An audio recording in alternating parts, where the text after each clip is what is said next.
American Indians are God chosen people, as always. Today we got a great class, man. We're going to talk about the inconvenient truth about who is it? Christopher Columbus, right? 1492, right? October 12th, I believe it is the anniversary of when the Taino people discovered Christopher Columbus lost at sea. You know what I mean? He's lost at sea, and story goes that one of his ships was falling over, sinking, and the Taino people went out and helped him and rescued everything that he had on that ship. Bring everything back to shore. The story is they left nothing behind. They bring everything back. You know what I'm saying? So it was a great thing that they did. And in return, to show the brotherhood that they have for Black Hispanics and Native American Indians, they enslaved the Taino Indian, took their women and their young daughters as slaves back to Seville, Spain. And with that is the start of how America, well, Edom, or the Spaniard, the English, and all of them began to destroy Black Hispanics and Native American Indians. You know what I'm saying? That's the truth of how it all started happening. You know what I mean? And as always, man, we know the story. We know how Christopher Columbus did the Native American Indians, the Taino Indians, the Arawak Indians, right? And then right after him, Hernan Cortez came by and, you know, did the same thing. You know what I mean? Because why? Because they figured these are a peaceable people, as it's written. These are a peaceable people. We are people who were at peace with everything. And in return, what they did is destroy our people. You know what I mean? That's the best they could do to show gratitude for us. It was to destroy our people. You know what I mean? Right. And that's how you know that these people are the devil the Bible speaks of. Who else would do something like that? You know what I mean? I got a story. It's in Spanish, but you know, I'm gonna try to translate it. And it occurred in October 1514, and it was the death of a cacique. His name was Casimar. Casimar and Yoribo. These were valiant men of the Taino Indians who decided to stand up and fight against the oppressors. Christopher Columbus, who is that? Oh, all right. Shalom Lahab. Lahab in the house too. All right. We got Lahab in the house also, right? So it's 1413, and the Tainos are finding themselves being oppressed by, of course, you know, the Spaniards, the English, you know, as they always do, come in to oppress our people. And what was going on is that they were using our people not only to enrich themselves, not only to enrich America, but to take back as slaves back to Spain. You know, so they were using us for every single reason that they could find to destroy our people. Even today, they still do the same thing, finding every single way to destroy our people. You know, in these days, when they were taking the women back, what was that? Christopher Columbus, we're all famous with that letter he wrote. They give more for a 13-year-old, a 14-year-old than they do for a slave. You know what I mean? Because they were taking the young ladies back to Seville, Spain, as sex slaves. And it's you know, it's known that the way America and England and all these countries became rich was, it's obvious, man. They became rich because they took the natural resources, they took the land, our people, everything that they could use to enrich themselves. They helped themselves to it. They came to the Americas to rob, rape, and murder, and to take advantage of our people. And that's exactly what they did. They were able to enrich their countries by destroying ours. Today, our countries, Salakia. Today, our countries are in poverty. Today, our nations are in poverty because these people are living lush. You know, they're living their whole what is that? In heaven, right? Because that's what heaven really is. Heaven is a state, right? A state of being, just like hell is a state of being. Black Hispanics and Native American Indians, we live in hell. Right. That's where we live. And the white man lives in heaven, because this is where it's at. And the Bible tells us this. It tells us what a condition is. Hell is a condition. Heaven is a condition. And we live in this condition. Black Hispanics and Native American Indians, we live in the condition of hell, while the white man lives in the condition of heaven. And till we begin to understand this, till we begin to realize that this is what's happening to our people, we will always be living in hell. It's not until we wake up that we will realize that, you know what, we need to change this. And the only way to change this is by practically coming together, right, as one nation, waking up again as a nation, so that we might be able to move forward and begin to serve the Lord again the way it should be, so that we don't find ourselves in this condition, so that we can get out of this slavery, man, out of this state of corruption that we're in. Man, you know, I posted today, you know what, the ghettos and the barrios, the housing projects, that's where God's children are at. That's where we live. We live amongst each other. We live next to each other. We live in the condition that America has put us in. Because, not because you live in Puerto Rico or Cuba or Mexico, that don't mean you're poor. Man, you can be living in America as a Black, Hispanic, and Native American Indian man, and you poor as hell. You know what I'm saying? It's not till recently that we begin to realize, man, we need to do something to get ourselves out of this condition. And we've taken it on ourselves to find all kinds of ways to get out of the condition that we're in. You know, I don't condone the selling of drugs, but a lot of families, man, they'd still be in complete poverty if the black man didn't go out and find some way out of his poverty. The Mexican would still be in poverty if he didn't go out and find himself a way out of that poverty. Right. The Native American Indian, you know, they made that agreement with the rich corporations to allow them to put the casinos on their reservations. The reason they did that is because they were trying to find a way out of poverty. They're trying to find some way to get themselves out of the condition that they're in. And you know what? When you live in poverty, you'll do anything to get out of that condition. But you got to understand, America put us in poverty. America put us in the condition that we're in. We're living the way we are because the white man has come and he's put us in this condition. You got to bring ourselves together. Go ahead. So this is the book of Zephaniah, chapter 2 and verse 1. Gather yourselves together, yea, gather together, O nation, I desire. And you know, that's a precept we use all the time, because Commanding General Yohanan has taught us that we have to come together. Gather ourselves together, because we're that nation that's not desired. We all know that. You know, we hear it all the time. All the brothers, UPK, man, actually UPK brought that statement out, that reality of that statement out. They said, man, as long as Black, Hispanics, and Native American Indians are separate, we can never come out of poverty. We need to come together. Gather yourselves together, so says the Bible. Because that's where they found that. That's where they found the solution.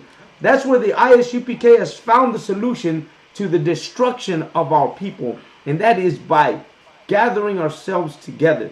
You know what, man, we know, man, the Black Panther rose up, tried to bring the black man to the top, you know, try to find freedom, try to find equality. The Brown Berets did the same. They try to find freedom. They try to find equality. The Native American Indian AIM, American Indian Movement, the Puerto Rican brothers, they all did the same. They decided, man, let's go out and try to find our freedom, try to find our liberation from being oppressed. But you know what? Even to this day, it has not worked. You know how you know this? Because the state of and the condition that Puerto Rico is in, the state and the condition that our black brothers and sisters are in, the state and the condition that Hispanic people are in. If we'd have found the freedom when the Black Panthers and the rise of the social injustice movement and equality and all that, if we'd have found that movement, today we wouldn't be living in the condition that we're in. Blacks would not be getting killed on the streets of America. Hispanics would not be housed in the cages at the borders of America. Native American Indians would not be living in the what is that, the reservations as they are today. Well, okay, so a lot of people say, well, they don't live there no more. Native American Indians have the largest abduction of women in the nation. They have a high suicide rate. They're the highest suicide rate also, the water. They have the highest suicide rate and abductions of women. The highest. It wasn't too long ago that boarding schools were murdering and killing children. Right. You know what I'm saying? It wasn't too long ago that was happening. So we haven't been able to free ourselves from the condition that America has us in. Right. What we've been able to do was ignore the condition that America has us in. That's what we're really doing. We're ignoring it. We're saying, well, you know what? We're going to let it slide. And because we let it slide, that's the reason why we are still in this condition today. Because it'd have been anything else, man, we would already be free for ourselves. Right. And you know what? We're a great nation of people, man. Hispanic people, man, we are a great nation of people, man. We come from descendants. We're from the seed of true warriors, man, of true revolutionists. Man, we have a history of standing up for rights. We have a history of standing up for oppression. We have a history of standing up for social justice. Black, Hispanics, Native American, Indians, Puerto Ricans, Cubans, man, all of us, man, we all like that. We all have a history of that. So why is it we're still living in this condition? Well, that precept there says it all. Because we have not learned to gather ourselves together as a nation. We are still separate. We still look at each other as if the other is the enemy to the other. You know what I mean? But, you know, it's a very famous saying, the enemy of my enemy is my friend. Well, guess what? The black man has an enemy that's our enemy. The Native American Indian has an enemy that's our enemy. Why haven't we learned to come together? Why haven't we learned to help each other out and to give ourselves, each other that helping hand? I'll tell you why. Because we lack knowledge. Because we lack understanding. Because we lack unity. And since we lack these things, America has taken advantage of it. Sending your children to war, putting you in poverty, you know, making you like the bottom of the bowl. You know what I'm saying? And because of that, that's the condition you live in. And until you begin to understand what's really going on, you will always be like this. Man, our women, our men, man, we come from soldiers. Our grandparents, great-grandparents were men of war like the Lord is. You know what I'm saying? You got a precept for me? Go on, sir. Go ahead. It's the book of Hosea, chapter 4 and verse 6. My people are destroyed for lack of knowledge. Because thou hast rejected knowledge, I will also reject thee. And that's the truth, man. Because we've rejected knowledge, the Lord has rejected us. Right. We've been tossed aside. We've been cast aside. Because why? Because we reject knowledge. Christopher Columbus came to America and took our natural resources, came here, destroyed our people. He started by enslaving us. That's the first thing he started to do. He tried to take us to Spain, tried to take our people to Spain. Our people didn't make it to Spain. Out of thousands that he took out there, only a couple of hundred made it. Because of the trip out there and how we weren't used to being slaves to anybody. You know what I mean? I know that, I heard somebody comment to me that, oh, Mexicans had slaves. That's what it said. Well, let me tell you something. The slaves that the Aztecs had when they went out and conquered a tribe and bring them into, the nation of the Mexica. Let me tell you something. The same way that the Israelites used to do it, so did they. When you talk about a slave in the Israelite kingdom, you talk about a servant. That's what a slave is, a servant. Someone who you owe me a debt, you're going to become my servant, a slave to me. You're going to do what I say. You're going to come to work for me. You're going to come on time. You're going to do the things I need you to do for you to pay off a debt, for you to make up for what you've done. When Israel used to go out and get slaves from another nation, they did the same thing. They weren't murdering them or killing them or making them live in poverty. What they became is servants. They became into servitude. That's what they went into. And the way the Israelites handled slavery is the same way the Mexica handled slavery. The same way any nation in Mexico, when they took over another tribe, the same way they would do it. If you got into the Mexica kingdom, well, you know what? You had to be a slave to the Mexicas, but not really a slave. What was really happening is you had to become part of that nation. That's what you really had to do. You had to come into the nation of the Mexica. You're now conquered. Now you will be a Mexica too. Yeah, you may be, I don't know, a Quetzal or a Yaqui or whatever tribe you might have been, but now you're Aztec property. Now you're a citizen of the Mexica nation, the Triple Alliance. That's what happened to you. You would become part of their nation. Is that any different than what happens today? When you come to America from Mexico, you become part of the American nation. You know what they tell you? To begin with, you got to get a driver's license. A must. You can't drive around without a driver's license. And we don't want a driver's license from Mexico. You got to get a driver's license from America. Number two, you got to get a social security number. You cannot get a social security number from Mexico. You have to get a social security number from America. That's the next thing you got to do. Then what else? You gotta follow with the American customs, right? You're gonna celebrate 4th of July. You're gonna celebrate their holidays. And you know what? That's exactly what Mexican people do. They become Mexican Americans. And then you become part of this nation. And it's no different than what they used to do in Israel or in Rome. When people went to Rome, they became Roman citizens. Well, Paul was a Roman citizen. Well, what did that mean? Well, that means that Paul abided by all the rules that Rome had. Whatever Rome asked of Paul, Paul had to do. Because he was a Roman citizen. Today, likewise, here in America, if you're in America, you become an American citizen. You abide by American rules. You know what I'm saying? Right. Shalom, Lord in Christ is like jail time. Pay for your crime. Absolutely, absolutely, man. You become like going to jail, man. You gotta do your thing here. That's the way it is. So when you come to America and you come from any other country, you're forced to abide by the laws of America. That's the same thing as Israel. Israel, you were required to abide by the laws of Israel. The Mexica kingdom, you were forced to abide by the laws of the Mexica kingdom. That's the way it worked. So when they say, well, the Aztecs had slaves, the Mexica had slaves, absolutely, we had servitude. We had people who became servants. But one thing we didn't do is we didn't whip our people that were serving us. We didn't sell their children. We didn't do that. We didn't rob, rape, and murder them. It was against the laws of the Mexica, the Aztecs, to rape anybody.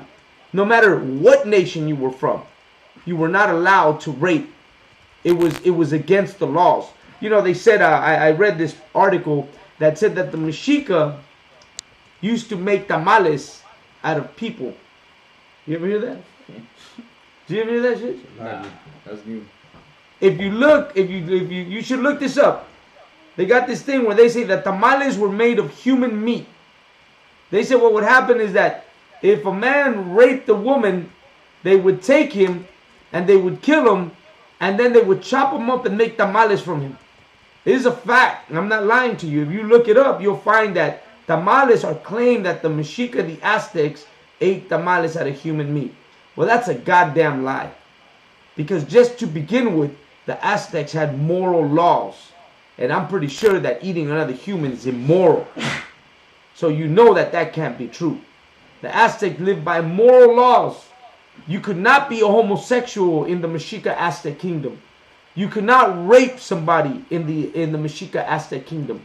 You could not rob anybody because it was against the laws of the Aztecs for you to rob, rape, or murder. You couldn't even be a drunk on the streets of Tenochtitlan or any of their cities. You could not be drunk on the streets. It was against the law. You would be shaved. Your head would be completely shaved off, so that you would walk around the kingdom and people would see you with a shaved head, and they would know that you had committed a crime. So how is it that they say that, you know, we ate our own humans, that we sacrificed thousands of children or millions of children, men and women. That's a lie that's perpetuated by the same people who robbed, raped, and murdered us. They perpetuated that lie to make us look as if we're savages, just the same way they made the Native American Indian look as if he was a savage.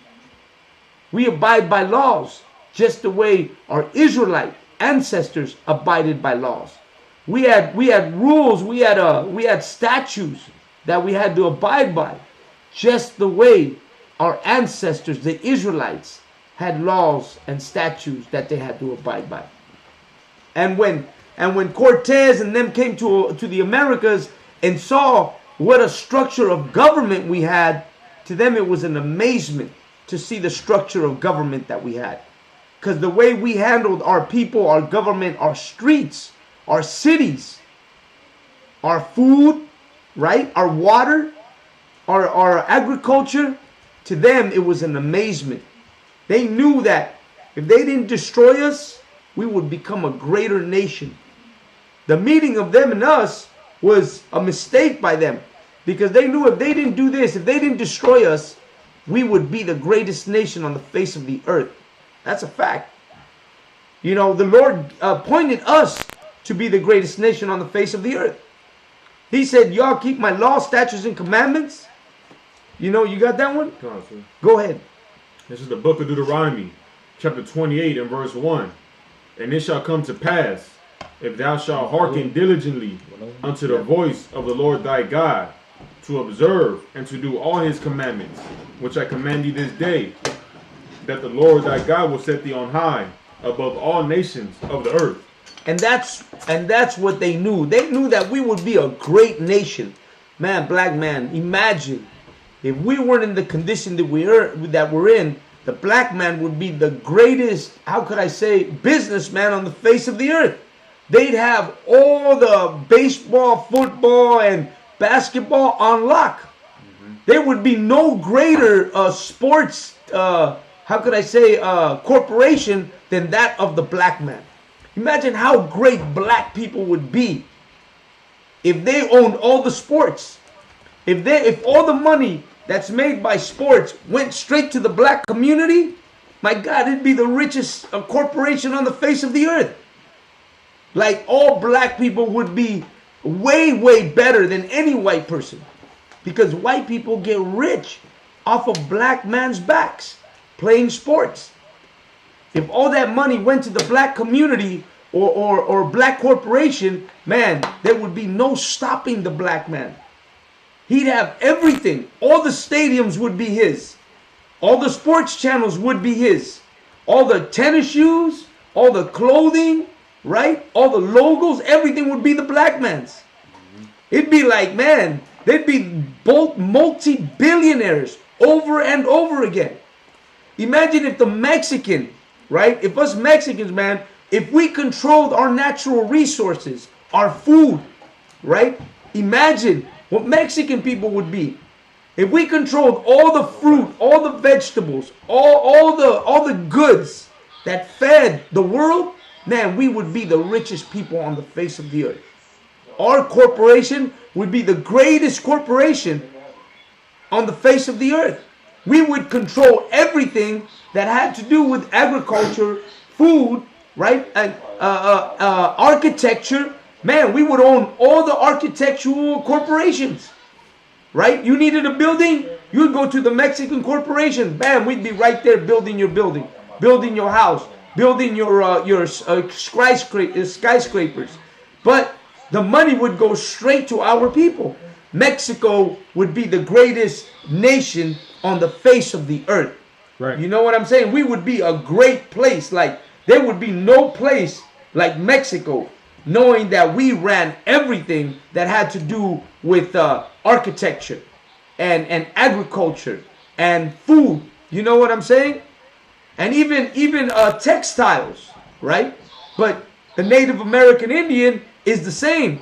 They have such great, how could I say, ingenuity for making clothing and things like that, that they would probably be, when it came to clothing, man, they'd probably be on top of the world. Man, we would be the greatest nations on the earth. You know what I'm saying? How about navigation? You know, I don't know if anybody knows this, right? But you know, in Baja California, in the Baja, there's this place. It's called Ensenada, which I'm pretty sure you all heard of Ensenada. And Ensenada is just like Mazatlan. It's famous for fishermen. You ever heard that, Kasharwan? Yeah, famous for fishermen. Like, there is no greater fishermen than the fishermen of Ensenada and Mazatlan. Like, these are fishermen. Like, these are the greatest fishermen. My uncles used to work at what's known as Los Astilleros, which is the docking places for the ships. And I remember the stories of man, thousands of fishermen that used to go out into the port of Ensenada, out into the ocean to fish, you know, all kinds of fish, all kinds of sea. You know, what is it? Swordfish, which is famous in Baja California, all the way to La Paz. You know, they go out there just for the swordfish. You know what I mean? And all kinds of fish. You know, but imagine what it would be like if we controlled all of our natural resources. If we controlled everything that was ours, given to us. The Lord gave us a gift. The Lord gave us this land. When He made Adam and Eve, He made them to till the land, to take care of the animals, to take care of everything. You know what I mean? Like, there is the start of where you understand how the Native American Indian can be at peace with the land, can be at peace with the animals, can be at peace with so-called nature, and how the Native Indian and the Native Aztec Mexican indigenous people did the same. You know, the indigenous people of Mexico, you know, they were famous for hunting, venison or deer, you know. They were famous for hunting venison and deer. And one of the tasks that the young people used to have to pass was to be able to injure a deer and follow that deer for almost 3 to 4 days till the deer finally would give up and die out. And then they would grab that deer and take it back. They would go out to the mountains for 4 days chasing deer. That's a true story for the Aztec nation. That they were given that task as young men to go out there and do these things. You know what I'm saying? This was known for the schools of the Kalmakak, which were the schools where the warriors would go. Because one of the things that, you know, talking about the greatness of the nations of Israel, one of the greatness of the Hispanic people, the Aztec people, the Toltecs, and the Mayans was that we had schools. Our schools taught our children mathematics.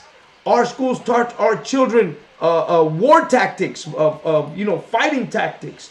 Our schools taught our children, you know, building, survival skills. Architecture, survival skills, absolutely. How to make clothes. Our schools taught our children to grow up to be men of war, men of education, men of, how could I say it? Trade. What is that? Men of valor.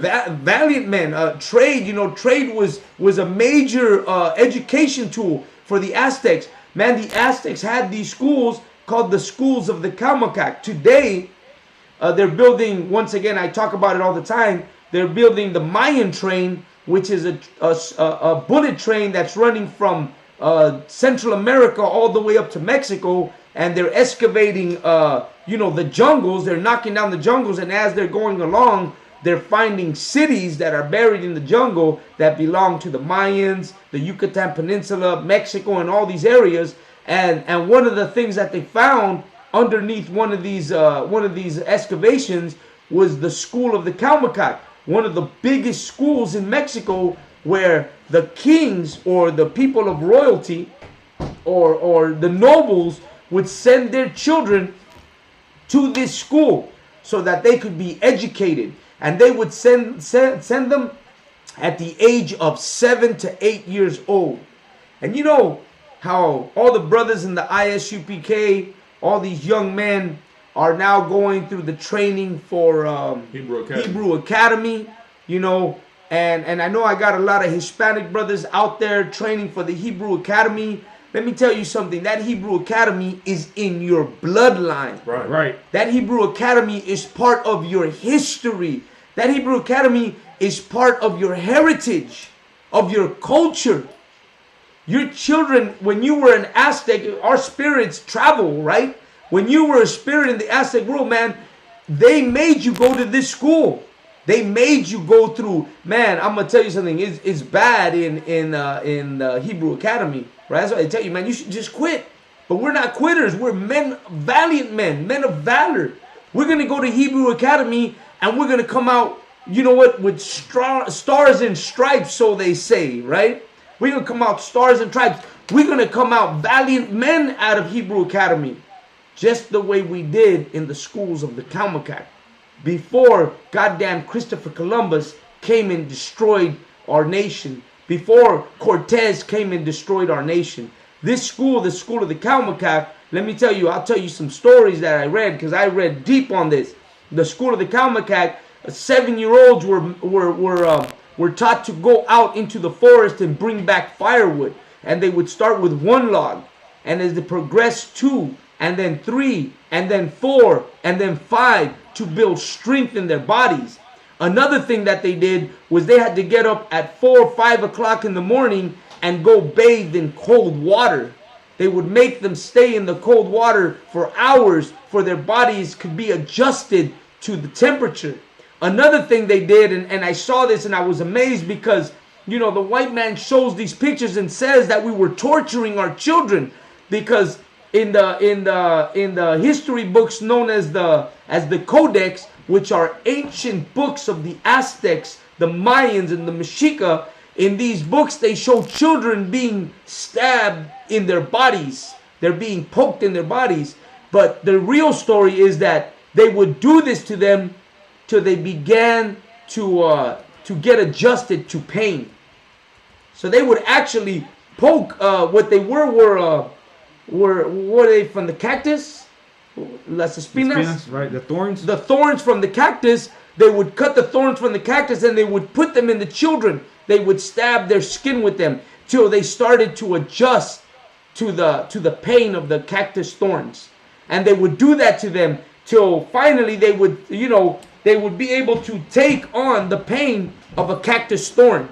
And you know, you see that and they say, oh, the Aztecs were savages. They did that to them. But the goddamn white man sees the Chinese beating on their children. Ooh, that's them making them men.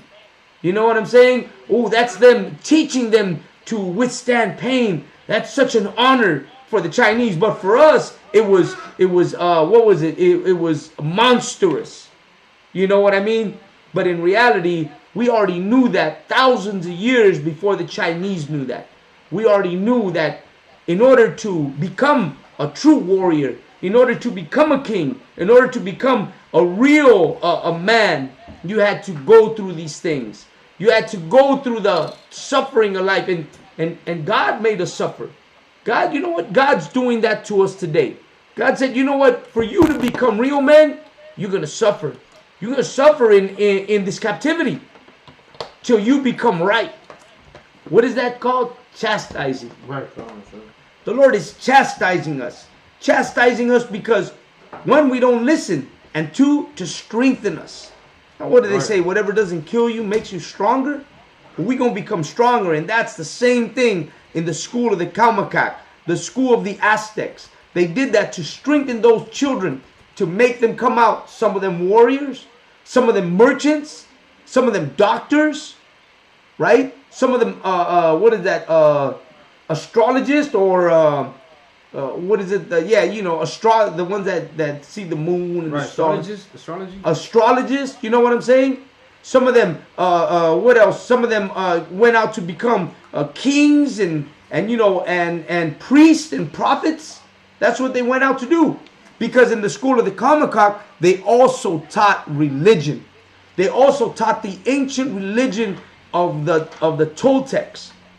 They also taught about, everything else that was on this earth. Because that's what it was all about. That's how you make a great nation. If we'd have been a great nation, we'd have stuck to our people. But even people wonder, well, you know what? Why did the Aztecs, why were they destroyed? What was the name of the Aztec god? the Aztec god. They got this Aztec god that always looked after the Aztecs. Oh, they praised them so much. Is the one that's on the calendar. Doesn't come to me right now, but man, Ayar, if you got it, put it up, man. Let me tell you something. I'm gonna tell you. Tonantiu. That's it, right? Tonantiu. Tonantiu. That's who I'm talking about. Tonantiu. Let me tell you something. You talk to Mexica people today, and they tell you, oh well, Tonantiu, man. You know, he's the god of the Aztecs.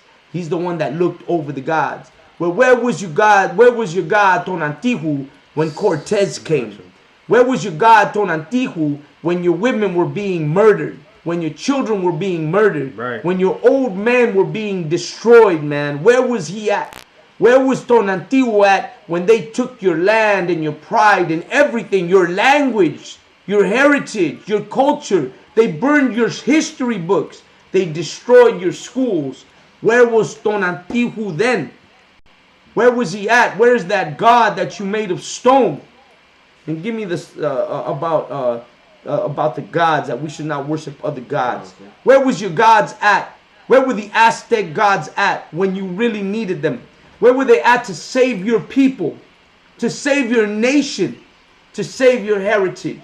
Where was Tonantiu at? I'll tell you where he was at. He was nowhere to be found. You know why? Because that's not a real God. Right.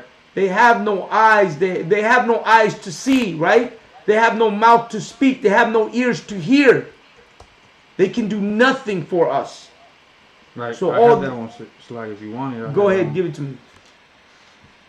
Slag it. It's it's in the book of Psalms, chapter 135, verse 16. They have mouths, but they speak not. Eyes they have, but they see not. Oh, Slag. They have ears, but they hear not. Neither is there any breath in their mouths. They that make them are like unto them. I think that's it. Absolutely, man. The Aztec gods, Tonantiu, and all the gods, the Tonantzin, all these gods that the Aztecs had no, they had no life in them. They could not speak, they could not hear, they could not see. They were statues made of stone. You got wood and stone. Deuteronomy? Yes, sir. These are the gods that the Aztecs chose to follow. And because they chose to follow these gods, God destroyed them. Because he told us that these gods have nothing to do with us. Nothing has changed. You still worship those gods today. You know, you see the Catholics, if you tell them about the Aztec and the gods of the ancient people, they'll tell you, oh, they were worshiping the wrong gods. They'll tell you, no, you know what? God destroyed them because they were out worshiping other gods. Give me that. Carnival Khan, the book of Deuteronomy, chapter 28 and verse 64. The Lord shall scatter thee among all people, from the one end of the earth even unto the other.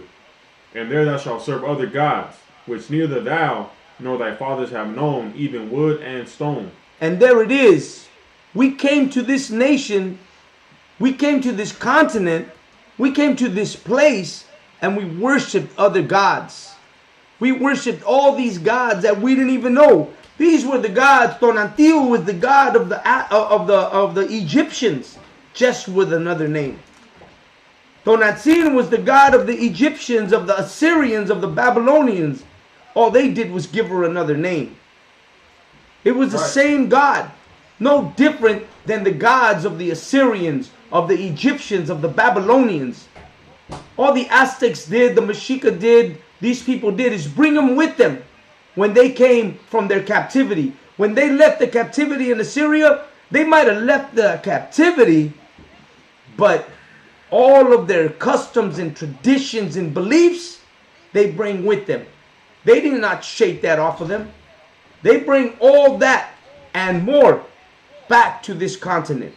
And you know how you know that? Because when Moses freed Israel from Egypt, there was thousands upon thousands of Israelites who didn't want to leave Egypt, who were happy being right there in Egypt.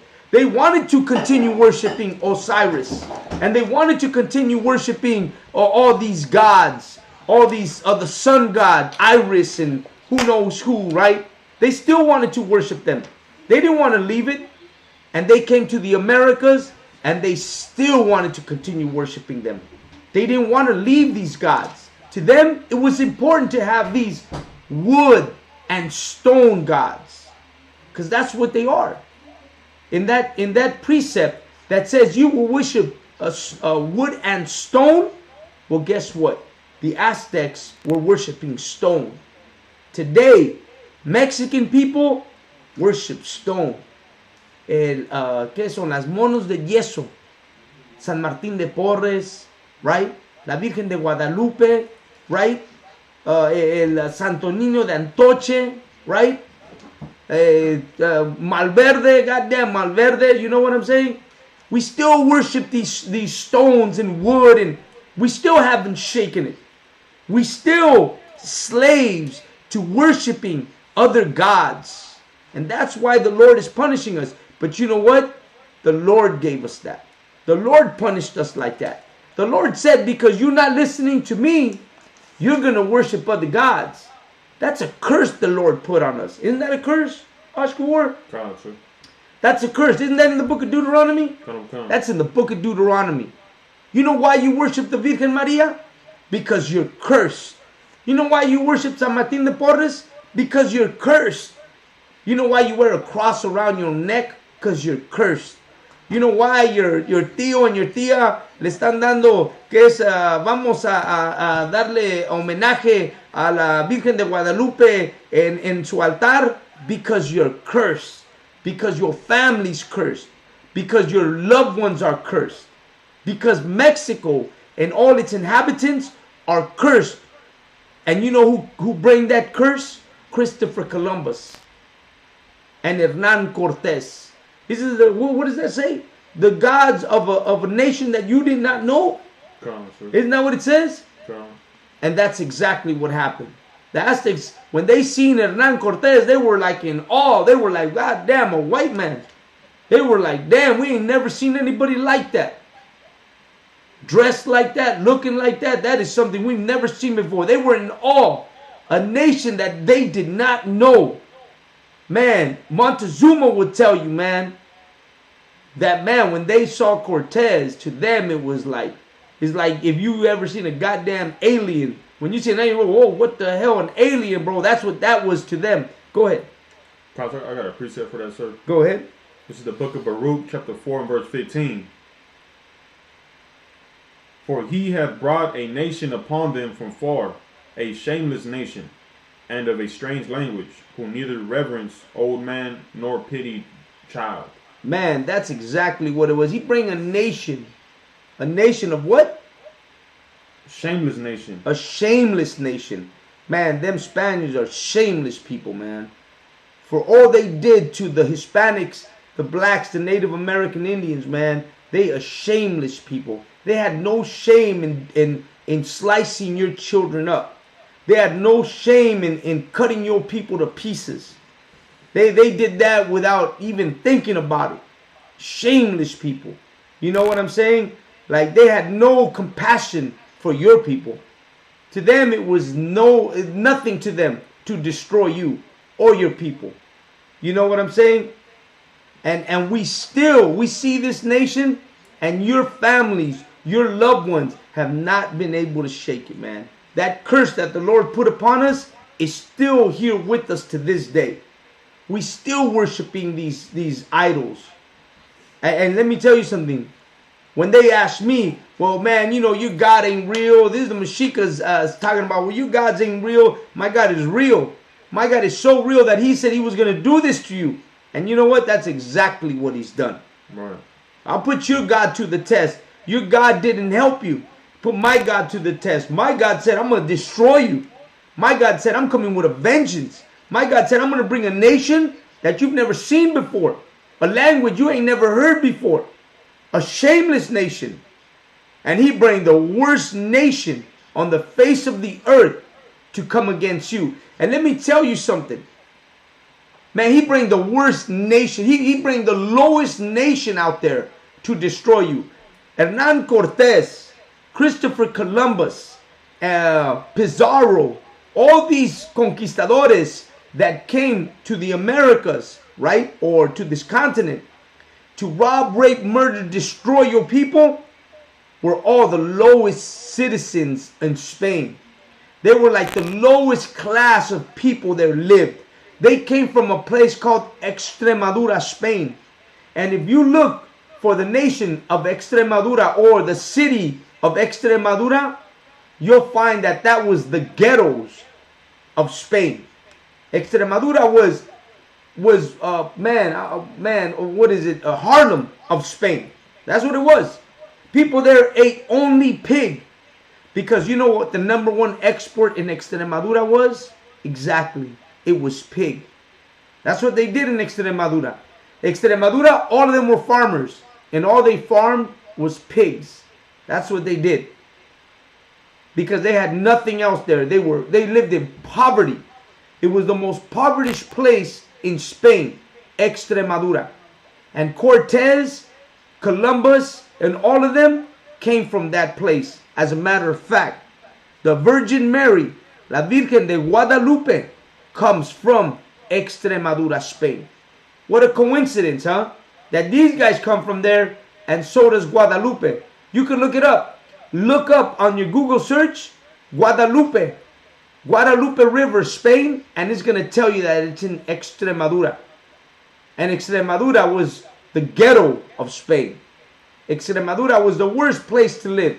Like, you had to be real poor and impoverished to live there. You know what they were? They were sailors. That's what they were. They were sailors. You know why? Because what was a sailor? A sailor would leave and he had nothing, man. He went out sailing the seven seas because he didn't have a goddamn thing to do there. I would rather, man, if you lived in a good place, you would not be sailing. You'd be like, man, I'm good in this city. I'm going to stay right here. I ain't trying to sail. But them, they had nothing better.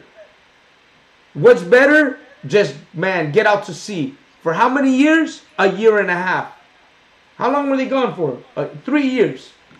A year and a half going, a year and a half coming. For 3 years, they were out at sea. Men with men. You know what I'm saying? Think about it. Men with men. Because that's all that was on that boat. They didn't see a woman for 3 years. That's how they probably turned homo. You know what I'm saying? For 3 years out in the sea, sailors, come on now. And they all came from that region. And that Guadalupe came right from that region too. They bring that banner because it was a banner. When they first landed on the Taino Island, when Cortez first landed on Veracruz, what he pulled out was the banner of La Virgen de Guadalupe. He had that big Guadalupe on it, and that's where it all started. That's how your people began to love La Virgen de Guadalupe. Right. That's how you begin to show homage to this image of a woman that doesn't even exist. Also, if I could, Go ahead. also too, it just came out in a report that, you know, there has been 3,000 priests in the Catholic Church have been found to be pedophiles. Over 330,000 children from ages 10 to 14 were molested in the Catholic Church in France. And this is the same church that's connected to the Virgin Mary, to the Spaniards who came over here. You know what I mean, sir? This is the same religion that Hispanics follow to this day. In Mexico, everybody worships the Virgin Mary. The Virgin Mary is from Catholicism. You understand? But people still our people are so destroyed that they still hold tight to this religion, when this religion is just, it's a cult for pedophiles. That's all it is. It has nothing to do with God or the Bible. Right? If you think about it, man, you know, when you really think about the Catholic Church, the way it came here, the way it bring this religion, the way it initiated, man, how could you even partake in something like that? But that's what happened to Hispanic people. We didn't only lose our culture, our land, our natural resources, our history. man, we lost our pride. We lost everything. We lost so much, man, that today, you know, you get a lot of these Mexican people that claim to be Spaniards. You know what I mean? That they're like, oh yeah, we're Spaniard blood. You know, I see it all the time. People say, oh no, I'm a Spaniard blood. But yet you don't know anybody in Spain.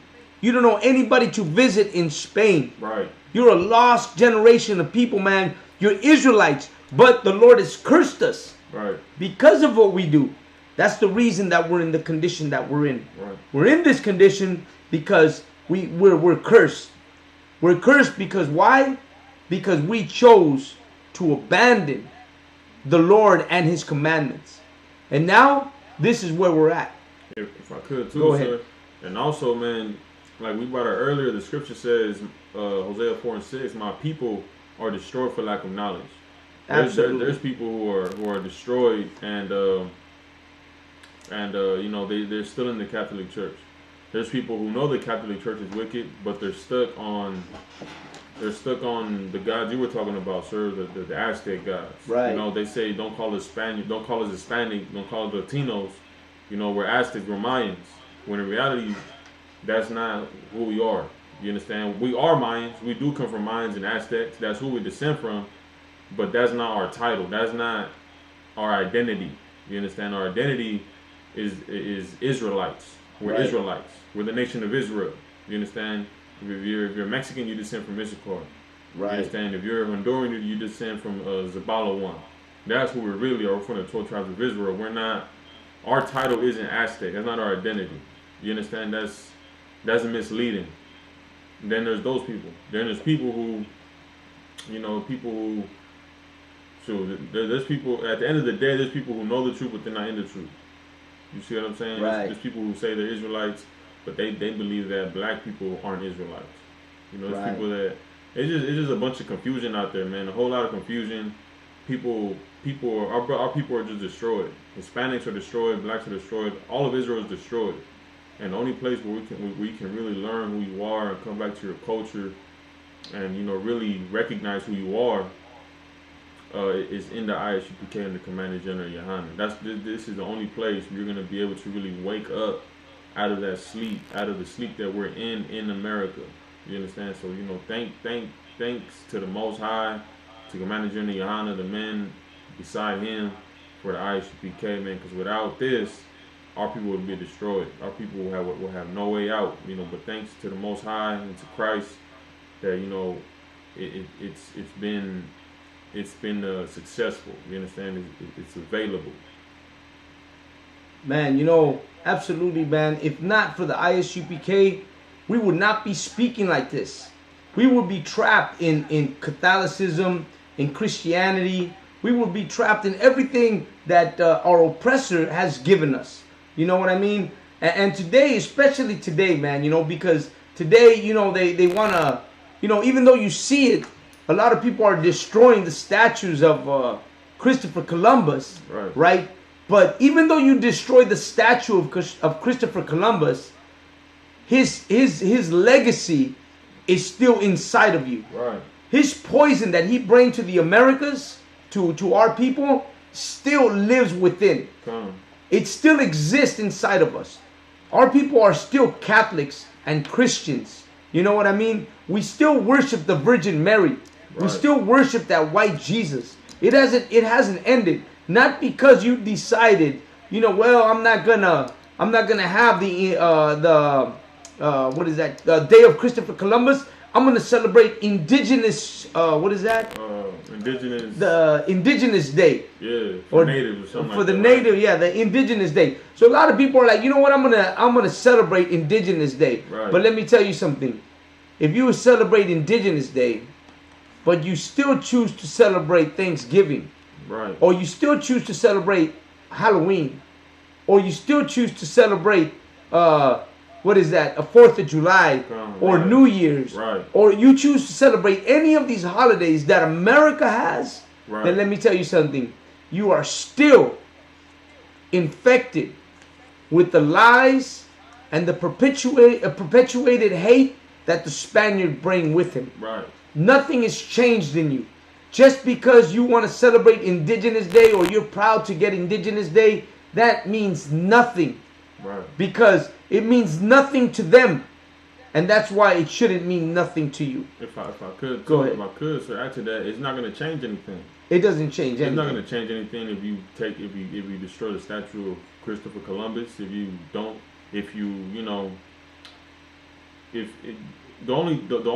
real change is it comes from the Bible, man. Real change. If you really want to destroy Christopher Columbus, if you really want to destroy, white supremacy, you want to destroy the everything that they've done. If you're anti, I don't know how to put it. If you're anti Christopher Columbus, if you're anti Thanksgiving, colonization, that would be the word. The way that you tear that down is by destroying yourself. Right. You understand? You have to, that's in the Bible. You got to become a brand new person. You got to destroy who you are. The person that you are is most important to destroy. That's how you're going to destroy the enemy. Right. By destroying who you are. You smoke weed. You celebrate Thanksgiving. You're a Catholic. You understand?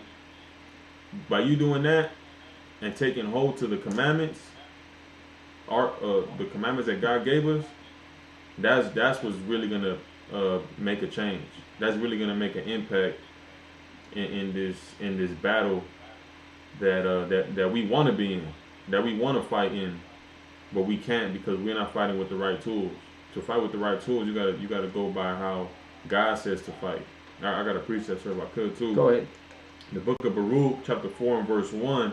This is the book of the commandments of God, and the law that endureth forever. All they that keep it shall come to life, but such as leave it shall die. You understand? So it's saying here, when you keep, it says this is the book of the commandments. It's talking about the Bible, and the law that endures forever. All they that keep it shall come to life. Meaning what? If you keep the commandments, we're going to stop being oppressed. We're going to stop dying by the hand of the enemy. We're gonna be brought to life. You understand? Right. But such as leave it shall die. But if we separate from the commandments, then the Lord is gonna allow these other nations to take advantage of us, as they are to this day. And that goes all the way back to Genesis. What did the Lord say in the book of Genesis? He said, ye shall not eat of the trees of the garden. You understand? Don't eat of the trees of the garden. And what did the trees in the garden represent? The trees in the garden represented other nations, and the fruits of those trees represented the knowledge of those nations. So we were only supposed to eat from the tree of life, which was what? Our nation, God's people. We were supposed to only eat of that tree. And what was the fruit of that tree? The commandments. But what did we do? What did we do because of our forefathers' error? They ate of the tree of other nations. You understand? Meaning they put on the culture of other nations, and that's when things went down. That's when things went bad for us, and that's where we are today. So what do we got to do? We got to stop eating the fruits of these other nations, putting on their culture. Like I said, man, we got to come back to who we are, and doing that is real change. Right. Real destruction for the enemy. You understand? It's a spiritual battle. Right, absolutely. And we got to start with us. You got to start with you as an individual, because one of the things you got to do to be able to do that is, one, you got to feed yourself. Right. What is it?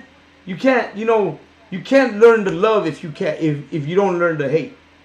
You got to learn to hate your enemy, man, for you to be able to love your people. Right. Because as long as you love your enemy, you can never have love for your people. Right. It doesn't work that way. You have so much love for your enemy that you're willing to forgive him for everything he does to you, no matter how many times he does it to you. Right. But yet your own brother, you'll be like, man, I ain't trying to, hang out with black people. I ain't trying to go over there. I'm not trying to do this, because you cannot have understanding for your own people. You can't have compassion for your own people. But you sure the hell can have compassion for those that robbed, raped, and murdered you. Right. For those that committed criminal acts on your people and continue to do it. We're talking about, you got to separate, let go of these things, but yet, they'll send your kids to make these missions every year at school, and oh man, you look forward to making the best mission they can possibly make, instead of boycotting the goddamn mission. Or at least being like, man, let me re-educate my child. Because isn't that what it's really about? Isn't that the way we start to begin to change? By re-educating ourselves? By coming back to the law, statutes, and commandments. Right. By this time reading the Bible. By this time giving understanding of what the Bible says. Not just listening, but you know what? Participating. Right. Not just listening, but you know what? Acting on what's being said to us. Because let me tell you something. Just to read is not enough. Just to say that, I don't believe, is not enough. You got to act. You got to act on it. You got to make sure that, you know what, your children see that you lead by example. Right. That you make it work. That your family sees you leading by example. Because you know what? The first ones to come against you will be your family. As always. Family comes against you first. They can't understand why you want to stop being a Christian. They can't understand why you want to stop being a Catholic. They can't understand why you see the Virgin Mary as nothing. They can't understand why you see that white Jesus Christ as a threat to your people. You know what I'm saying? And the reason is because you begin to re-educate yourself. You begin to understand that these things that you've been taught and that you're teaching your children, because that's the worst thing. That not only are you taught this way, but you're allowing your children to be taught this way. Right. The generations coming after you are being educated in the same manner as you were. That's why you come against this. That's why you prefer to change the channel. You prefer to log off the class. You prefer to skip it, to come in and see it and then be like, well, I don't want to hear that. You don't want to hear this. You know why you don't want to hear this? Because you love to be oppressed. Right. You know why you don't want to pay attention to what we say? Because you love your oppressor. Because you love America. Because you love this place more than you love your people. Because if you really had love for your people, you would allow yourself to stay a moment and hear what we're talking about. Because this is what we're talking about. Yeah, I am talking about hate. You know what kind of hate I'm talking about? I'm talking about the hate that I hate what they did to my people. Right. I'm talking about the hate that I hate what they're doing to my people. I hate that my children and my brother's children and my family's children are being held in the detention centers. I hate that my brother is being killed on the streets of America with no mercy. I hate that my brothers are locked up in the penitentiaries in a perpetual punishment that they'll never come out of. Right. I hate that. I've learned to hate. I've learned to hate that, you know what, every black man is a criminal. I learned to hate that every Hispanic man is a drug dealer. I learned to hate that, oh, you know what, you have to accept these holidays. I learned to hate these things.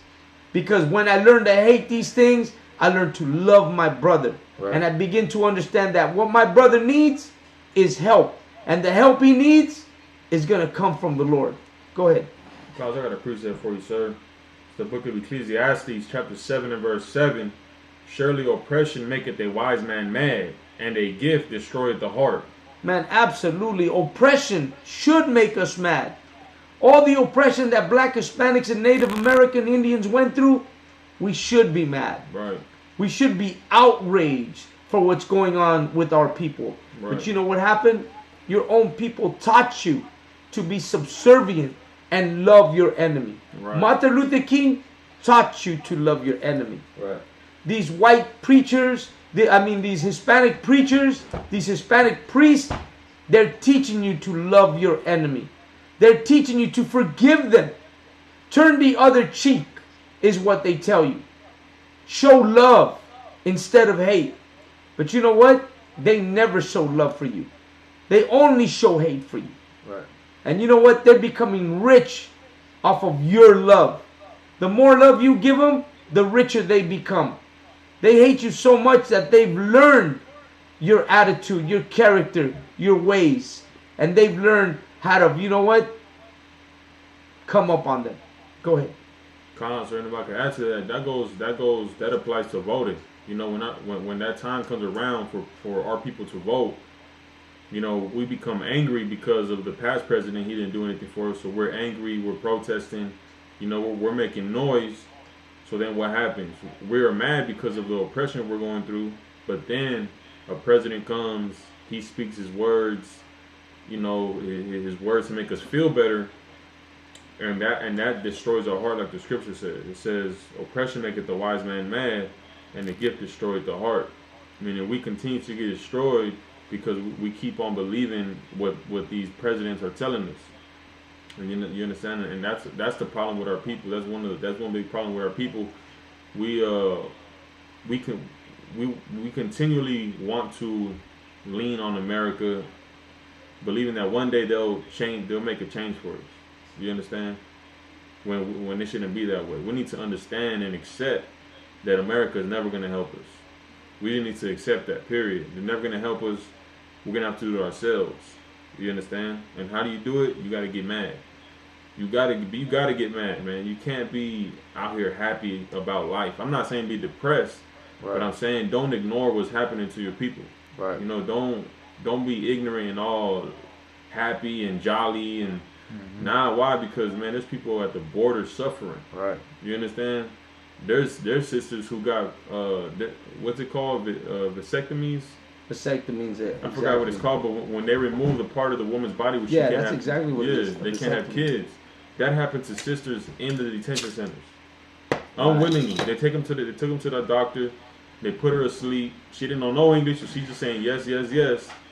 And then what they do is take that out, and she can't have kids no more. This is the stuff that's happening to our people, man. So we gotta be mad. You can't be happy. You gotta be mad about this, man. You understand? And that's the first step to really making a change. Absolutely. Not voting. Voting ain't gonna do nothing. We already got it. We already got a leader, Commanding General Yohanna. Right. The Lord put Commanding General Yohanna of the I.S.U.P.K. over Israel. You understand? I'll say this, if I could say something real quick. Go ahead. You know what I mean? The whole thing what you said always heavy, like you gotta be mad.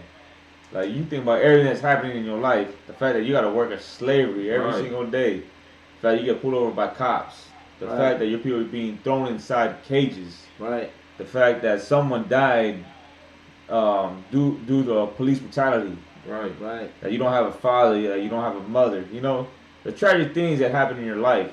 You should be mad about that. You shouldn't walk around happy and thinking that everything's okay. Right. You know what I'm saying? But the thing is that what happens is that when you smoke that weed, that takes away the anger from you. Right. You know what I'm saying? Ain't nothing wrong with being aggressive. Ain't nothing wrong with being angry. Ain't nothing wrong with being mad. And that's in the Bible too. Right? Read it again from the top out. So the book of Ecclesiastes chapter 7 verse 7.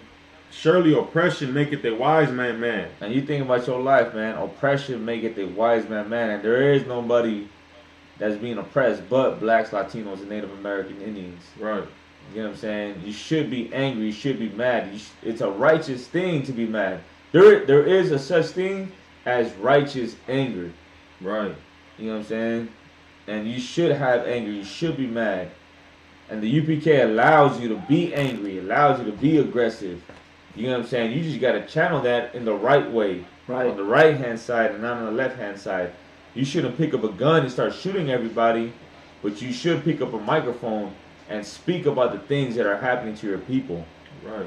You know what I'm saying? You should get a mic. And you should be on a platform speaking about the oppression that's going on with blacks, Latinos, and Native American Indians. You know what I'm saying? You should call out your own leaders, your so-called black leaders, Latino leaders, and call them out and let them know that they failed at their job. You get what I'm saying? You should go on you should be on the corner and telling the drug dealers to stop smoking weed. I mean, stop selling drugs, stop selling crack, stop gang banging. You know what I'm saying? That's the way you use that anger. That anger that you have, get on the mic and speak about it, man. You know what I'm saying? In a righteous way. You should be angry. There is nothing wrong with being mad. There is nothing wrong with being angry. You know what I'm saying? There's a scripture, I believe it's in Ecclesiastes, where it says there's a time to hate and a time to love. You know what I'm saying? And this right now, the time that you're living in right now, is the time to hate. Right. You know what I'm saying? You should hate the people that oppress you, and you should love your own people, man. Right.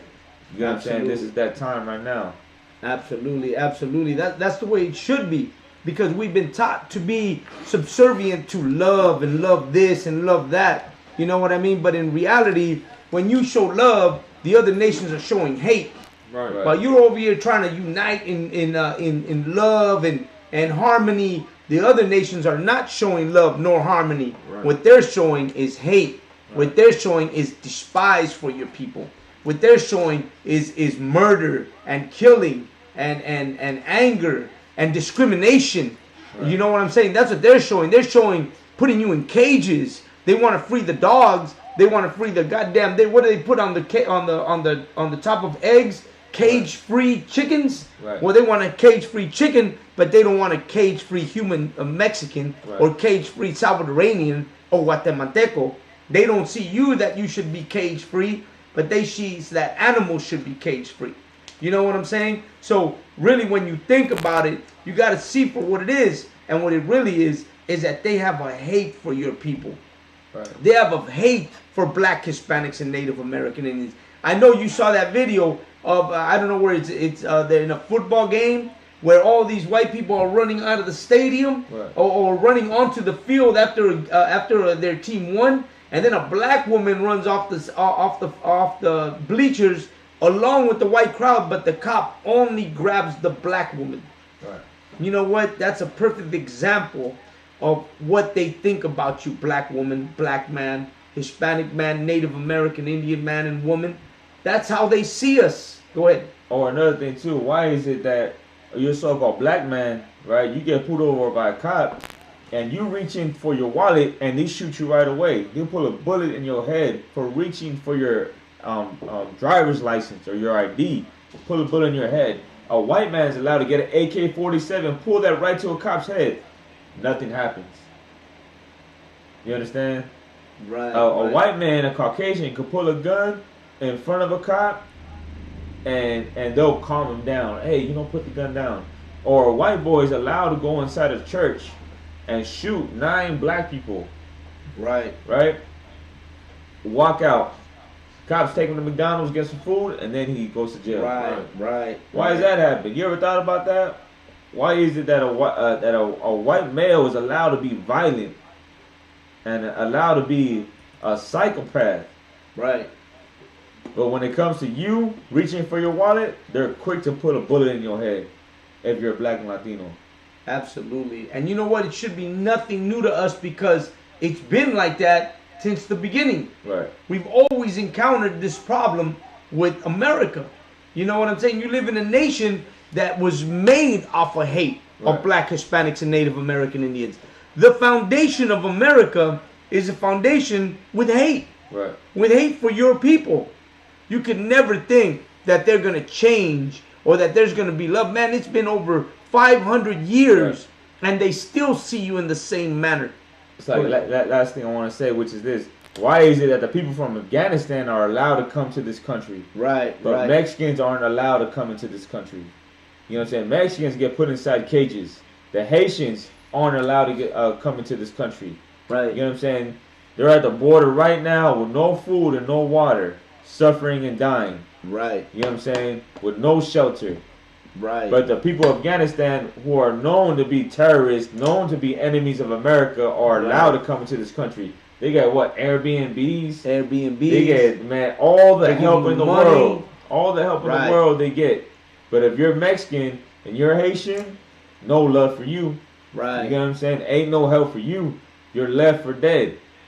You know what I'm saying? And just to touch on, you know, on what Texas did, the UPK and the Commander GEN.YAHANNA out of Texas, they took it on themselves to go to that border and help out the people of Haiti. Right. You know what I'm saying? So with that being said, if you're Black, Latino, Native American, Indian, West Indian, don't look for America for help, but look for the UPK for help. You get what I'm saying? Because we'll break a brick wall to give you help. You get what I'm saying? We'll go through the wall to help you out, give you that food, give you that water, give you that shelter, give you that protection, give you that leadership that we need. You know what I'm saying? And that you will not find in America or any Christian organization, any Muslim church or whatever you want to call it. That help that you need, is only going to come from the UPK under Command General Yohanna. Absolutely. Halak, you're absolutely right, man. We native to these parts. Right. But because we're native to these parts, because we're God's chosen people, that's why America comes against us. That's why we go through what we go through, because they have a hate for us, a perpetual hate for us that's biblical. Because they well know who we are. And because we're these people, they will never let loose in the destruction and the discrimination and all that they do to us. What we need to do is we got to learn to begin to separate. And like I always say, man, re-educate ourselves. Right. And this is where you re-educate yourself. Places like this, right here. The shows that ISUPK has, The Inconvenient Truth, Rio Grande, what is that? The Res, you know what I'm saying? All these broadcasts, man. This is the war of today. Right here. This is the revolution that they are talking about. And it's a revolution of the mind. It's awakening of who we really are. Right. It's the coming back of the Black, Hispanic, and Native American Indian to upholding who they've always been and who they are. Like, this is where it's at. This is the revolution. This is where you're going to find yourself in order to be able to fight against all that's going on in America. You had a precept? Come on, sir. Go ahead. This is the book of Isaiah 59 and Isaiah 56 and 10. His watchmen are blind. Right. They're all ignorant. They're all dumb dogs. They cannot bark, sleeping, lying down, loving to slumber. Verse 11, yea, they are greedy dogs which can never have enough, and they are shepherds that cannot understand. They all look to their own way, every one for his gain from his quarter. And that's the Christian pastors and our Catholic priests. That's who they are.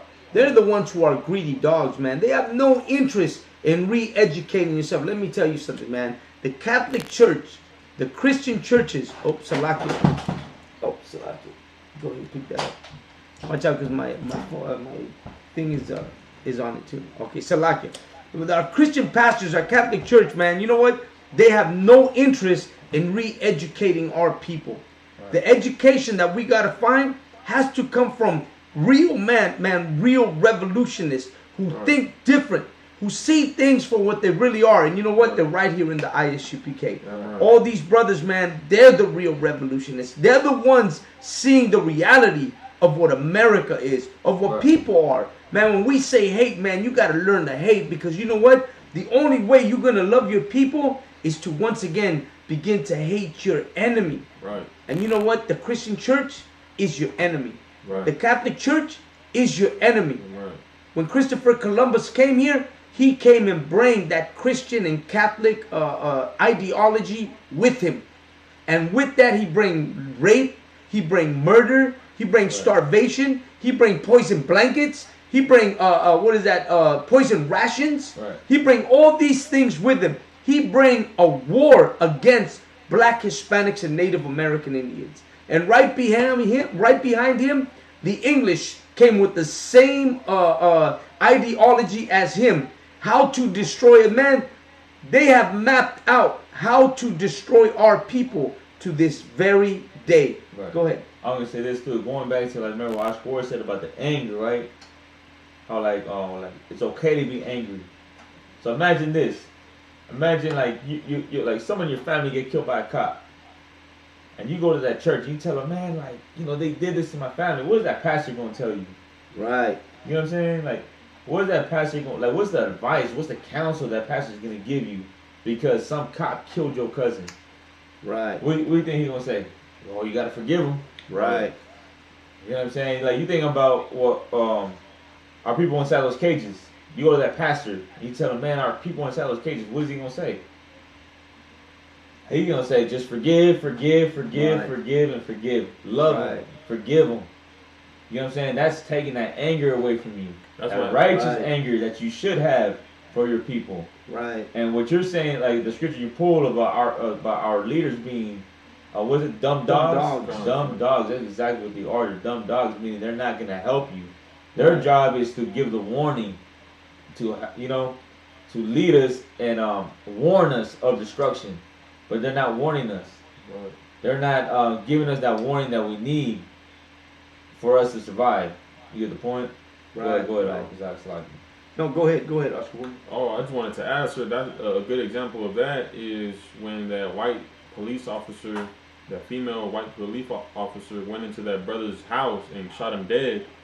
And in the courtroom, the black security guard lady was combing her hair. Right. Bought them jeans. Right. Bought them jeans. He forgave the white lady for murdering his brother. Right. You know what I'm saying? Right. So like, that's what you're saying, sir. Like he felt like he was wrong for being angry because Jesus loves everybody. Right. You know, because of Christianity. They take that anger from you, The that masculinity. you should be angry. That's the whole point. Right. You should be angry about these things, and the Christian church takes that from you. Right. You know, we're quicker to be angry at another black man or another Hispanic man. Like a black man will be, don't even know a Hispanic man, and just by looking at him, he'll have a hate for him. Hispanics the same thing. Hispanic people will look at black people, and right away in their mind is, oh, he's black. Right. You know what I mean? And we have a natural hate for each other. This hate that that's been perpetuated into us, but yet when we see a white person, we never think of hating them. We never think that he's an enemy. On the contrary, we give them love. We give them more understanding. You know what I mean? Even when they go out and they shoot people at the schools, you're thinking, well, he was sick. Right. He was mentally sick. He had a disorder. He was molested. They always some excuse that they have. Right. For them, and you'll be okay with it. You as a Hispanic, you'll be like, oh yeah, you know what, he was. But if it's a Mexican or a black man, then he deserves it. Right. He deserves to be killed. He deserves to be imprisoned. He deserves to be, punished. He deserves it. Why? Not because of what he did, but because of the color of his skin. Right. Because he's Hispanic or black, that's why you think he deserves it. Right. That's why in our mind, they deserve that. Oh, when you tell a person your problem, oh, you know what? I'm having these issues with this. Well, because, you deserve it, man. Because you Mexican, because you black. That's what you get for doing that. But in reality, a white man, you'll see him and you'll be like, oh, you'll have compassion for him. Right. That's the word. You'll have compassion for them. But you won't have compassion for your own people. Right. You know what I mean? You don't feel no kind of compassion for them. You'll go and you'll be like, when 9/11 happened, people were, they were sorry for what happened to the white man. They were sorry for what happened to all those people who were in two buildings, right? That were World Trade Centers. Like, these people were rich. People were millionaires. Even the goddamn secretary there made more money than anybody else that you know. But yet, when you heard what happened to them, a sense of compassion came over you. Love for them. If it had happened to your brother that's working at McDonald's, you would have been like, well, it's just another nigger, man. Right. Just another wetback. Oh, well, shit happens, bro, Right. That's the way it goes, For them, we have no compassion. But how about for your people, man? When will you have a little bit more compassion for your people? When will you begin to understand that you need to show more love for your people? You know what I mean? Because that's exactly what we're here for. We're here to re-educate ourselves. We're here to teach ourselves that, we should be loving our black brothers and sisters more. We should be loving our Hispanic people more. Because there's a war going on in America. And the war is against your children. Right. The war that's going on in America today is a psychological approach to destroy a generation of black, Hispanic, and Native American Indians that are following. Right. They're teaching your children to forget not only who they are, but even forget their gender. Right. That they can be homosexuals. Right. That they can be transvestites. That they can live amongst the third gender. The LGBT is proud to you know, be able to free themselves. They've had such a struggle for freedom, the LGBT. They've been struggling for, you know, this is their MO. They go up and get on the mic. They're like, oh, LGBT has been struggling for years. We've been struggling for equality, to be equal, to be treated right, to be able to piss in the goddamn bathroom that's not my gender. You know what I'm saying? They fight for this. But you know what? Black, Hispanic, and Native American Indians, man, we've been fighting for this since the day that Christopher Columbus set foot in 1492 on our land. Damn right. We've been fighting for just to breathe for over 500 years. Right. It's actually 532 years that we've been fighting for it. Because this is how long it's been. Since 1492. Since the day that Christopher Columbus put the Taino Indians on the boat and sailed them to Spain to sell them off. Right. That's how long it's been. 532 years. Black, Hispanic, and Native American Indians have been fighting for what the LGBT has gained in 3 years, in 4 years, in 5 years. They've gained everything. They've gained the right to teach their homosexuality in school. They've gained the right to march and block streets for their right to be homosexual. Right. They fought for their right to vote, their right to piss in everybody's bathroom, their right to do everything, have their TV shows, to be equal. And gender, let me tell you something, gender is a fact. Isn't that what he said? Gender is a fact. You're either male or female. That's a fact. Everything else is nonsense. You're either male or female, and that's a fact right there. There's nothing else in between. You know what I'm saying? Everything else is a goddamn lie. But I'm going to tell you something. People don't understand that the Lord destroyed nations for being homosexuals. The Lord destroyed nations for coming against him. The Lord destroyed nations for having the Israelites captive, for treating them the way America treats them today. You know what? The Lord destroyed Assyria because they were killing Black, Hispanics, and Native American Indians. Because they enslaved Black, Hispanics, and Native American Indians. The Lord destroyed Rome because it held blacks and used them as slaves and had them in cages and used them for everything else. That's why he destroyed Rome. That's why he destroyed Egypt. Egypt was destroyed because it was holding the Israelite people captive. Right. And let me tell you something. Today, the time that you live in, America is holding God's chosen people captive. It's holding Black, Hispanics, and Native American Indians against their will in America. Right. And it is against our will. Because we ain't trying to do these things that they're teaching us to do. Our children are being educated in lies. And we're being perpetuated into death that America has prepared for us. You got something? Go ahead. I just want to say, sir, like what you're saying is heavy because all this is happening to us. You know, they hate us. We hate each other. And that's what needs to stop also. We need to stop hating each other. Black people hating Mexicans or Latinos. Latinos hating black people. We're mad at each other. You understand? When that needs to stop. Why? Because we've been oppressed together. Black people were being lynched. Mexicans were being lynched. And Mexicans, Latinos need to stop acting like we not a black. By black mean, I don't mean black literally. I mean like we're the same people. Right. You understand? We're the nation of Israel. Latinos need to stop acting like we weren't getting lynched as bad as black people. Like we special. Right. Like we not on the same level as them when it comes to being hated by America. You understand? We hated just as much as black people. We just don't see it because we're blinded. Right.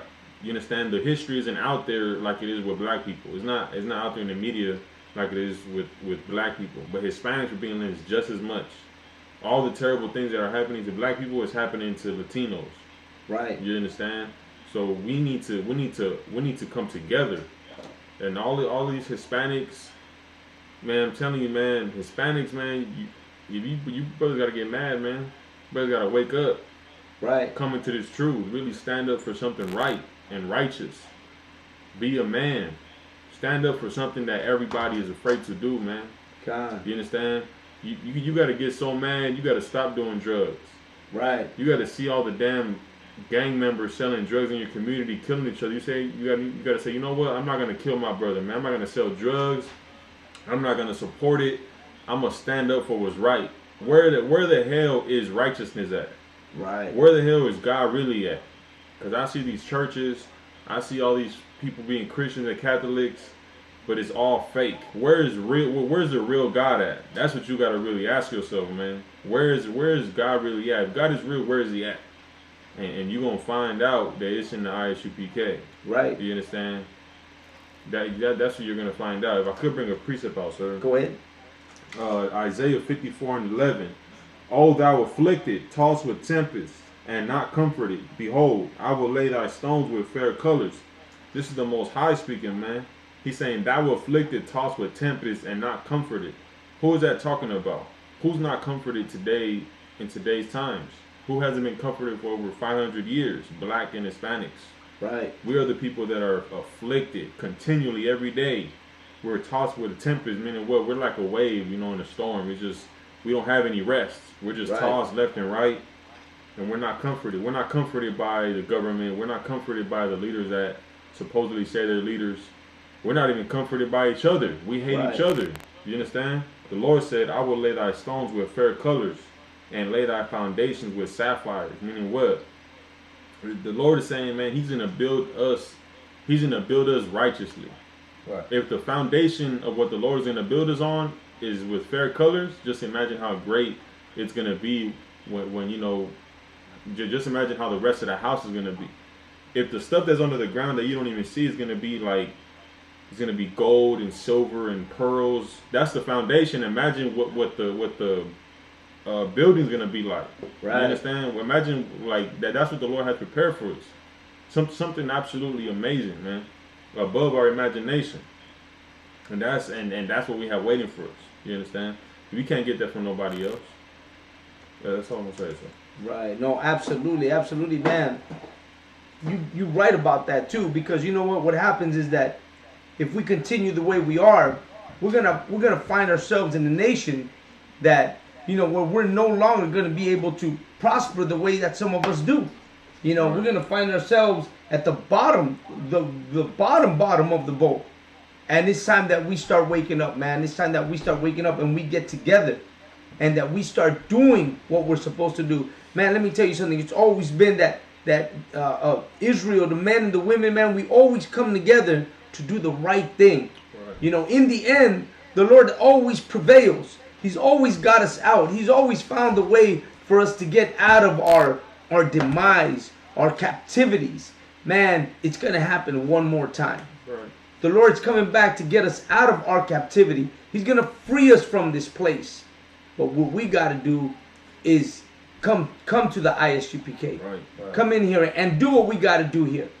And you know what? This is the place where we're once again going to wake up and we're once again going to separate from the nation like we did from Egypt and Assyria and Babylon.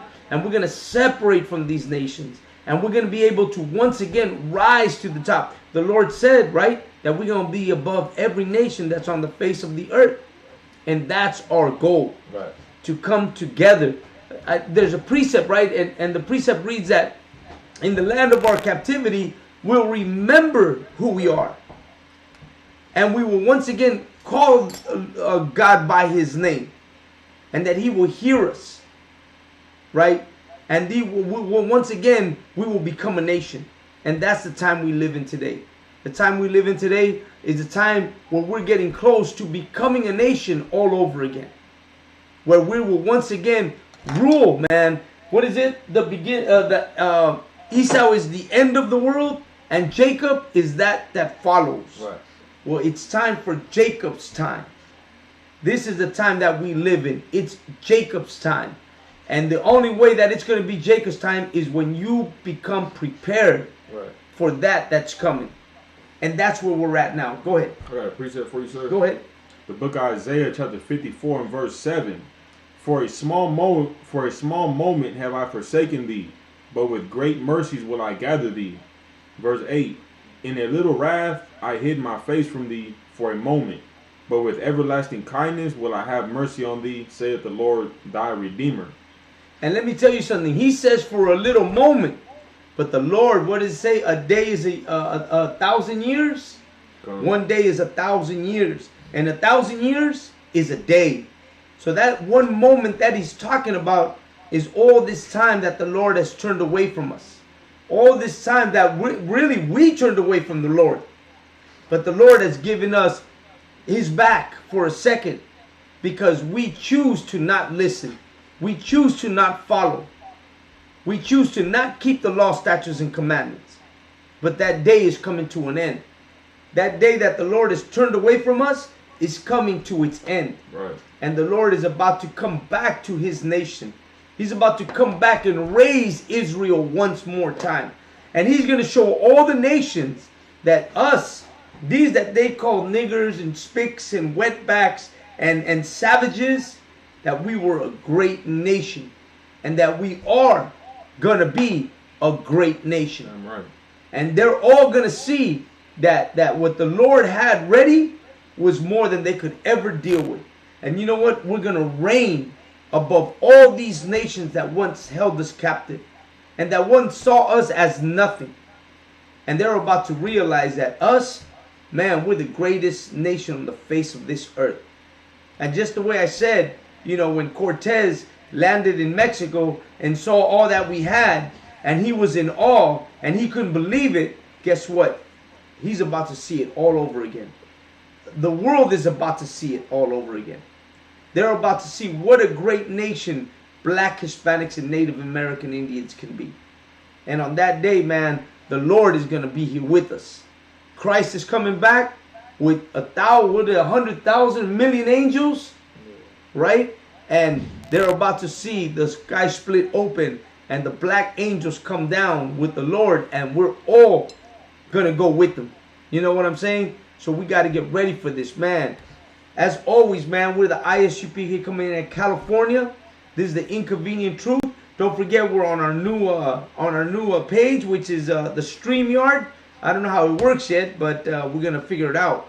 But every Wednesday, we're going to be right here. Don't forget, tomorrow, we got the radio show, One West Radio with Captain Gadalhar. Tune in tomorrow for Captain Gadalhar's show. We got the Passover coming, Salakia. We got the barbecue coming up. November 11th, Las November Vegas. 11th, Las Vegas. I'm hearing you better check for the hotels because I'm hearing something is going on with the hotels. I'm hearing the rooms are booked. So, you know what? Call up, man. Find out what's going on. For more information, ISUPK California. Look us up. San Bernardino, Captain Gadalhar, or anybody that you know out here, for we can give you some information. But don't forget, man, that barbecue is going to be off the hook. We're going to be in Las Vegas, man. It's going down. California barbecue. As always, man, every year we wouldn't miss it for nothing. So stay tuned with us, man. Till next week. Once again, the water for watching. That's the go ahead. I could too. So also we have the feast of dedication coming up this month. I believe it's on the 23rd. Just to make sure you can go. Just to make sure you can go on the ISUPK.com on the website and you can check our location to if you wanna be there. It's 246 East Highland Avenue, San Bernardino, California, 92404. That's the location where we're at. That's the school in California, in Southern California, and we're gonna celebrate that day. It's a high holy day. Is the Lord commanded us to celebrate that day. It's a law to celebrate it. So you want to make sure that you're there. We're gonna have a feast. We're gonna have a class. We're gonna get it on. We're gonna have a great time. So just make sure if you can make it, definitely make it. Right. Absolutely. Go ahead. I wanted to say his last thing, which is like, just speaking on like Mexicans, Israelites in general, you know what I mean? Like one thing, like growing up an Israelite, growing up a Mexican, a lot of us, what we understand is that like revolution is like built in us. Right. You know what I'm saying? Like we all know, like there's like we all have a history of revolution. Right. We all have a history. Like we all know that there's always been rebellion in our nation. You know what I'm saying? I don't give a damn like where you're from. Like we all know that. Right. You know what I'm saying? whether you're from California, Mexico, whatever, East Coast, Midwest, and we all know that there's always been revolution in our blood. You know what I'm saying? And what we gotta understand is that there is a new revolution going on, and that's right now in the UPK. You know what I'm saying? We had leaders like Zapata, Pancho Villa. We had, you know, who else? Indian, you know, rebels. People who rose up against Spaniards, people who rose against the Europeans and Caucasians. You know, a lot of them died, but, you know, there is a new revolution going on, man. That's the UPK, man. And it's a righteous revolution. It's for the Lord. You know what I'm saying? This is something that can't be stopped. And if you could break that down in Spanish, you know, let people know, let Mexicans know that this is where it's at. You know what I'm saying? If you want to rise against the oppressor and you want to win, and you really want to fight for your people, this is where you need to be. Con, absolutely, somos la escuela israelita de conocimiento práctico universal y sabemos nosotros, la gente latina, que siempre hemos sido sangre revolucionaria, siempre hemos sido gente que siempre se ha levantado en contra de la opresión que ha llegado en contra de nuestra gente, ya sea por tierra o sea por libertad. Nosotros siempre hemos sido revolucionarios. Tenemos una historia de gente que ha nacido y salido de nuestra gran tierra mexicana, que han salido con corazones revolucionarios, espíritus revolucionarios, y ahora hay una nueva revolución, y esa nueva revolución es la revolución de levantarnos y recordarnos quiénes somos nosotros como pueblo de Israel.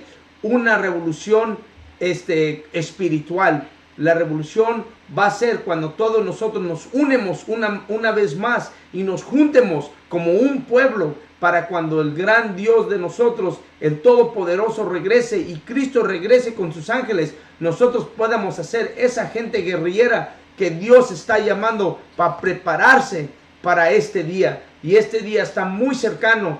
Nunca se te puede olvidar que nuestra gente siempre ha sido revolucionaria, y nosotros en la Escuela Israelita de Sabiduría Práctica Universal seguimos siendo esos revolucionarios que no se han acabado.